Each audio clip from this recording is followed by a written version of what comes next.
النیاحتی، نیاحہ نوحہ سے ہے، اردو میں بھی استعمال ہوتا ہے، نوحہ کی ناپسندیدگی کا بیان، علی المیت میت پر۔ وقال عمر رضی اللہ عنہ دعہن یبکین علی ابی سلیمان ما لم یکن نقع او لقلقۃ، والنقع التراب علی الرأس واللقلقۃ الصوت۔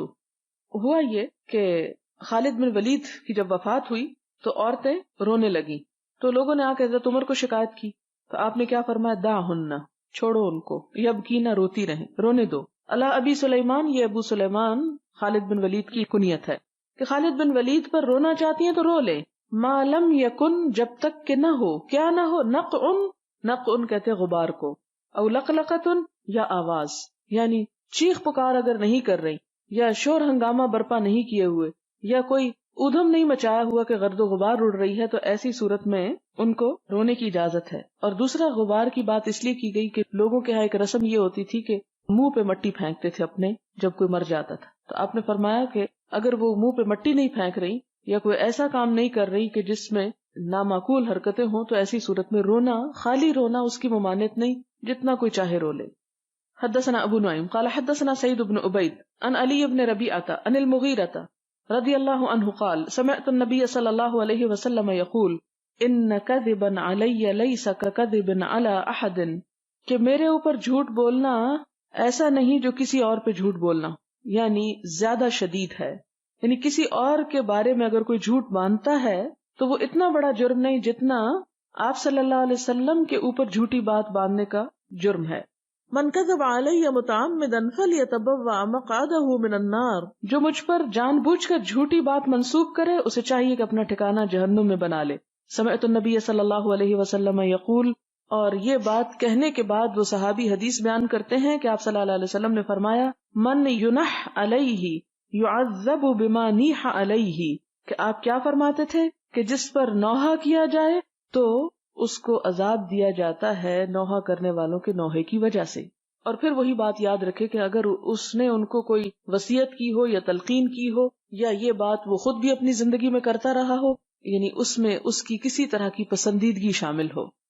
حدثنا عبدان قال اخبرنی ابی عن شعبۃ عن قتادہ عن سعید بن المسیب عن ابن عمر عن ابیہ رضی اللہ عنہما عن النبی صلی اللہ علیہ وسلم قال المیت یعذب فی قبرہ بما نیح علیہ، تابعہ عبد الاعلی۔ حدثنا یزید بن زریع قال حدثنا سعید حدثنا قتادہ وقال آدم عن شعبہ المیت یعذب ببکائہ الحی علیہ۔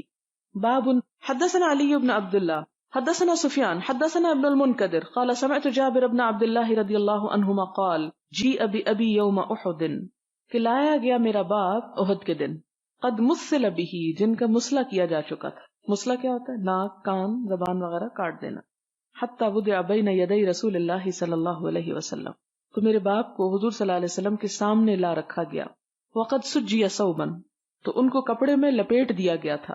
فذهبت اريد ان اکشف عنہ، تو میں گیا کہ میں ان سے کپڑا ہٹاؤں ان کے منہ سے۔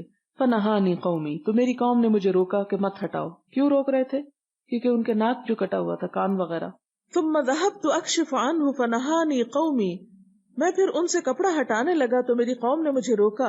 فامر رسول اللہ صلی اللہ علیہ وسلم، تو حضور صلی اللہ علیہ وسلم نے حکم دیا۔ فرفع، تو لاش اٹھا لی گئی۔ فسمع صوت صائحۃ، آپ نے ایک چیخنے والی عورت یعنی بین کرنے والی عورت کی آواز سنی۔ فقال من هذه، آپ نے پوچھا کون ہے یہ؟ فقالوا، تو لوگوں نے کہا ابنۃ عمرو، عمرو کی بیٹی ہے، او اخت عمرو، یا کہا گیا کہ عمرو کی بہن ہے۔ قال فلم تبکی، آپ نے پوچھا کیوں رو رہی ہے؟ او لا تبکی، یا فرمایا کہ نہ رو۔ فما زالت الملائکۃ تظلہ باجنحتها حتی رفع، کہ فرشتے اپنے پروں سے اس پر سایہ کیے رہے جب تک کہ اس کا جنازہ اٹھا نہ لیا گیا۔ یعنی وہ تو شہید ہے، اور شہید کی وفات پر تمہیں غم نہیں ہونا چاہیے اور اس طرح کا رونا نہیں چاہیے۔